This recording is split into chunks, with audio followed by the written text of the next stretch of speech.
அது என்ன சொன்னீங்க? ட்ரெஸ். இன்னும் எத்தனை நாளைக்கு பொண்ணுங்க போகிற ட்ரெஸ்ஸை குறை சொல்ல போறீங்க? கொஞ்சம் மாதத்துக்கு முன்னாடி ஒரு எக்ஸிபிஷன் அதில் ரேப் அண்ட் மர்டர் செய்யப்பட்ட பெண்கள் போட்டிருந்த ட்ரெஸ்ஸை வச்சிருந்தேன். அதில் ஸ்கூல் யூனிஃபார்ம், போலீஸ் ட்ரெஸ், முழுசாக மூடி இருந்த பர்தா, பெரும்பாலும் உங்கள் கணக்குப்படி நல்ல ட்ரெஸ் தான். அதில் ஒரு கை குழந்தை சாகும் போது வெறும் பேம்பஸ் மட்டும் தான் மேடம் போட்டிருந்ததா. என்ன பேசுறீங்க? இந்த வீடியோ சத்தியமாக நான் வியூஸ்க்காக போட கிடையாது. I just want to talk about this with someone, அவ்வளவுதான். இல்லை வியூஸ்க்காக தான் நீ போட்டிருக்கேன்னு சொன்னீங்கன்னா என் சேனலோட ப்ரீவியஸ் வீடியோஸ் போய் செக் பண்ணிக்கோங்க வியூஸ் எவ்வளோ இருக்குன்னு. போன வருஷம் இண்டிபெண்டன்ஸ் டேக்கு மணிப்பூர் இஷ்யூ, இந்த வருஷம் இண்டிபெண்டன்ஸ் டேக்கு கொல்கத்தா இஷ்யூ. என்னடாடி மானயத்தை தற்கூரி பசங்க. அந்த பொண்ணு பண்ண ஒரே பாவம் இந்தியாவில் பிறந்தோ தொலைஞ்சது தான். இந்தியா எதில் ஸ்ட்ரீக் மெயின்டைன் பண்ணுதோ இல்லையோ, இந்த மாதிரி கேசஸ்ல ஸ்ட்ரீக் மெயின்டைன் பண்ணிக்கிட்டே இருக்கு. அது பீஸ் ஆகுதே தவிர குறைய மாட்டேங்குது. அந்த கேஸ், கொல்கத்தா கேஸை பற்றி நிறைய பேர் வீடியோ பேசி போட்டுட்டாங்க. I am not here to read the news paper stuffs. இந்த நியூஸ்க்கு அப்புறம் மொத்தமா 3 இன்சிடென்ட்ஸ் இதே மாதிரி இந்தியாவில் நடந்திருக்கு. இஃப் ஐம் நாட் ராங், மகாராஷ்டிரால ஒரு நர்ஸ், பெங்களூர்ல பார்ட்டி முடிச்சுட்டு வீட்டுக்கு போற ஒரு பொண்ணு, கிருஷ்ணகிரியில என்சிசி கேம்ப்னு சொல்லி ஒரு 13 வயசு குழந்தை. இங்க எதுவுமே மாறாதுங்க. எனக்கு தெரிஞ்சு வேஸ்ட். நம்ம இந்த ஜஸ்டிஸ் ஃபார் அந்த பொண்ணு இந்த பொண்ணுன்னு சொல்லி போட்டு ஒரு பிரயோஜனம் கிடையாது எனக்கு தெரிஞ்சு. அதாவது ஒரு அக்யூஸ் கிடைச்சிட்டானா அப்புறம் நம்ம என்ன செய்யணும்? Want to punish him, right? ஆனா இது எப்படி டக்குன்னு பண்ணுவாங்க அப்படின்னு நீங்க சொல்றது புரியுது. இன்வெஸ்டிகேஷன்லாம் பண்ணுவாங்களேன்னு சொல்லுவீங்க. எவ்வளவு நாள் பண்ணுவாங்க? If you all remember before lockdown, I think it's 2018 or 19, I don't remember. இந்தியாவில தான் ஆப்வியஸ்லி ஒரு 4 பேர் வந்து பாத்தீங்கன்னா உங்களை பலாத்காரம் பண்ணிருப்பாங்க. அதுக்கு என்கவுண்டர் பண்ணிருப்பாங்க. அந்த நியூஸ் அப்போ வந்தப்போ நான் அவ்வளோ ஹாப்பியான, இதுதான் நமக்கு இந்தியாவுக்கு தேவை அப்படின்னு சொல்லி நான் ரொம்ப இதான. But after reading about the news தான் எனக்கு தெரியுது அது வந்து ஒரு 12 வருஷத்துக்கு முன்னாடி நடந்த ஒரு இன்சிடென்ட். பஸ்ல நடக்குமே, I don't know exactly. Nirbhaya case தான் நினைக்கிறேன். ஐ டோன்ட் நோ இவ்வளோ லேட்டா ஏன் கொடுக்குறாங்கிறது எனக்கு சத்தியமா புரியல. இன்னும் சில கேசஸ்க்கெல்லாம் ரிசல்ட்டே இன்னும் தெரியல. டிலேடு ஜஸ்டிஸ் இஸ் டினைடு ஜஸ்டிஸ்னு சும்மாவா சொன்னாங்க. 13 வயசு குழந்தைங்க. அது 13 வயசு குழந்தைய என்சிசி கேம்ப்னு சொல்லி கிருஷ்ணகிரியில அந்த 8 வயசு கிழட்டு நாய். ஓ சாரி டாக்ஸ், ஐம் சாரி, உங்களை அசிங்கப்படுத்திட்டேன், ஐம் சாரி. கிழட்டு பையன் அப்புறம் அந்த என்சிசி டீச்சர்னு அரெஸ்ட் பண்ணிருக்காங்க. என்னதான்டா பொண்ணுங்களை நிம்மதியா இருக்க விடுவீங்க? ஸ்கூல்ல இப்படி, ஒர்க் ஆஃபீஸ்ல இப்படி இருந்தா என்னதான்டா அந்த பொண்ணுங்களும் பண்ணுவாங்க? இந்த இஷ்யூஸை வெளியிலயும் சொல்ல முடியாத மாதிரி தான் நம்ம நாடு இருக்கு. கொடுமையை பார்த்தும் எந்த ராமரும் வரல, எந்த ஜீசஸும் வரல, அல்லாவும் வரல. உட்காந்துட்டு தூங்குறாங்க போல. இஃப் ஐம் நாட் ராங், இப்பயும் அந்த கொல்கத்தா கேஸ்ல கூட அந்த பொண்ணு ஏன் செமினார் ஹாலுக்கு போச்சுன்னு தான் தப்பா அந்த பொண்ணை தான் சொல்றாங்களே தவிர எவனும் அந்த பண்ண நாதாரியை யாருமே கொஸ்டின் பண்ணல. ப்ரொடெஸ்ட் நடக்குது, அதுக்குன்னு அந்த பொண்ணு மேல தப்பு சொல்றாங்க. என்ன இதெல்லாம் ஒரு கொஞ்சம், அதாவது ஒரு 5 அறிவு ஜீவன் கூட பாவப்படுங்க இந்த மாதிரி நியூஸ் கேட்டுச்சுன்னா. நீங்க என்ன 6 அறிவு வச்சுக்கிட்டு இப்படி பண்ணிட்டு இருக்கீங்க நார்த் இந்தியால?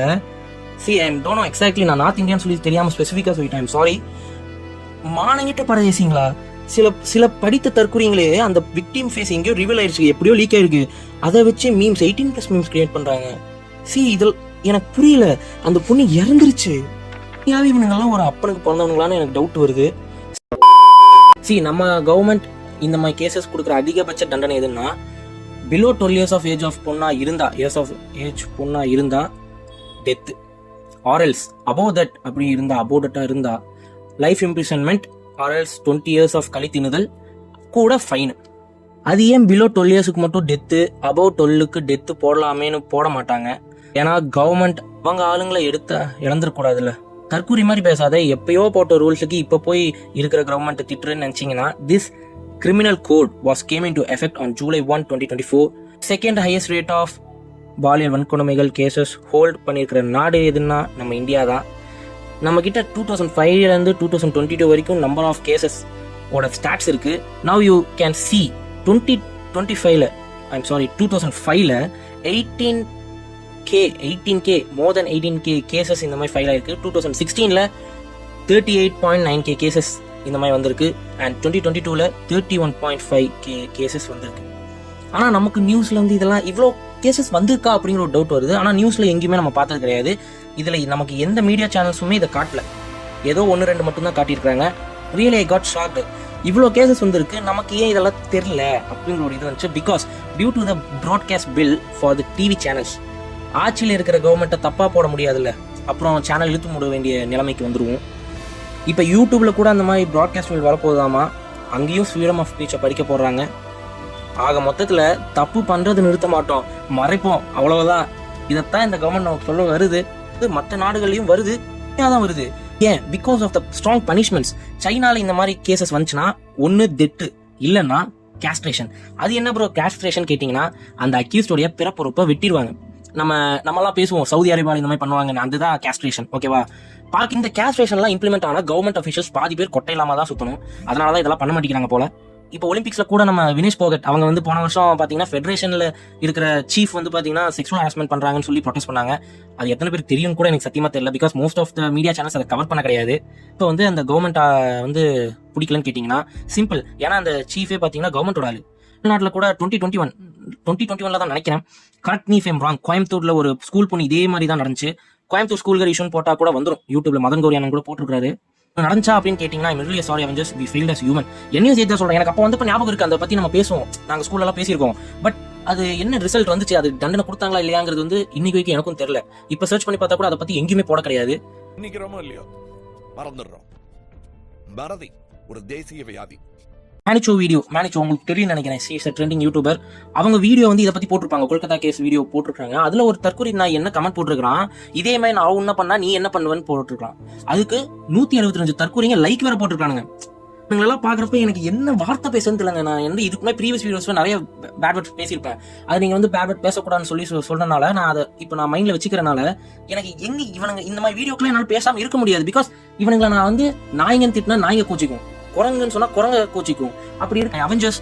சோசியல் மீடியால பல பெண்களால் கற்பழிக்கப்பட்டார் அப்படின்னு யாராச்சும் போஸ்ட் போட்டுனா அதில் பார்த்துருப்பீங்க, நான் இருக்க வேண்டிய இடம் கமெண்ட் பாருங்க. சில தற்கொலை போடுவாங்க, அதாவது இந்த மாதிரி பாலியல் பலாத்காரம்னா என்னங்கிற மீனிங் கூட தெரியாத அளவுக்கு வளர்ந்துருக்கிற தற்கொலை பசங்க அந்த மாதிரி போடுவானுங்க, காஜு பிடிச்சவனுங்க. நம்ம பாலியல் பலாத்காரம்னா சும்மா பண்ணிட்டு போறது கிடையாது, டார்ச் அங்க ரத்தம் வர வைப்பாங்க உடம்புல இருந்து. நான் அந்த மாதிரி பாத்தீங்கன்னா, அந்த மாதிரி கமெண்ட் எவனாச்சும் போட்டு பாத்தீங்கன்னா யோசிக்காதீங்க. யோசிக்காம எவ்வளவு வார்த்தையால அவனை பேச முடியுமோ அவ்வளவு கேவலமா திட்டுங்க. நான் அப்படிதான் பண்ணுவேன். அவ்வளவு திட்டி, அதாவது அவன் நீங்க போடுற கமெண்ட்ல அவனே அந்த கமெண்ட்டை டெலீட் பண்ணிடணும். நம்ம ஒன்னு மட்டும் கேட்டுக்கிறேன், ஒன்னே மட்டும் 868 அவெஞ்சர்ஸ் இருக்கும். Let it safer well for our சிஸ்டர்ஸுங்க.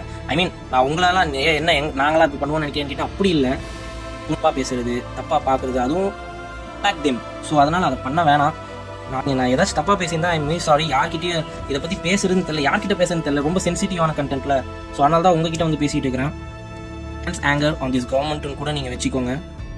Tax அமௌண்ட்டை மட்டும் இன்க்ரீஸ் பண்றது, அதுக்கு மட்டும் கவர்மெண்ட் கிடையாது. இந்த மாதிரி கேசஸ் வந்தா அது இனிமேல் வராத மாதிரி பனிஷ்மெண்ட் கொடுக்கறதுக்கும் தான் கவர்மெண்ட் இருக்குங்கிறத நம்ம புரிய வைக்கணும் கவர்மெண்ட்டுக்கு.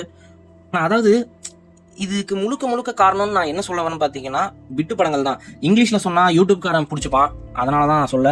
நம்ம வந்து மிருகங்களா மாறிட்டு வரோம். இப்ப ரீசெண்டா கூட தன்னோட சொந்த பொண்ணை பாலியல் பலாத்காரம் பண்ண தந்தை நியூஸ் பார்த்திருப்பீங்க. விக்ரம் படத்துல கூட கமர்ஷியல் சொல்லிப்பாரு, குரங்குகளுக்கு அம்மா, அக்கா, தங்கச்சி, பொண்ணுன்னு யாருமே தெரியாது, அதுவா சார் நம்ம அப்படின்னு சொல்லி கேட்டிருப்பாரு. நம்ம அதுவா இல்ல நம்ம மனுஷங்க தால. போதைப் பொருளுக்காக சொல்லியிருப்பாரு, இங்க வந்து ஆபாச படங்களுக்காக நான் சொல்றேன். இந்த மாதிரி படங்களை தயவு செஞ்சு பார்க்காதீங்க. Hope the accused gets what they deserve, which is castration. Thanks for watching us. நம்புவோம் மாற்றம் வரும், அது நம்மிடத்திலிருந்து தொடங்கட்டும் தான் நான் சொல்ல நினைக்கிறேன். நன்றி. அந்த பொண்ணுக்காக கண்ணீர் விட, கோவப்பட அது என் பொண்ணாதான் இருக்கணுமா? என்னுடைய சகோதரனுடைய பொண்ணா, என்ன நெருங்கிய நண்பருடைய பொண்ணா, ஒரு முஸ்லிமுடைய பொண்ணா இருந்தா இவ்வளவு கண்ணீர் விடக்கூடாதா? அது என்ன நியாயம்? ஜெய் ஹிந்த்.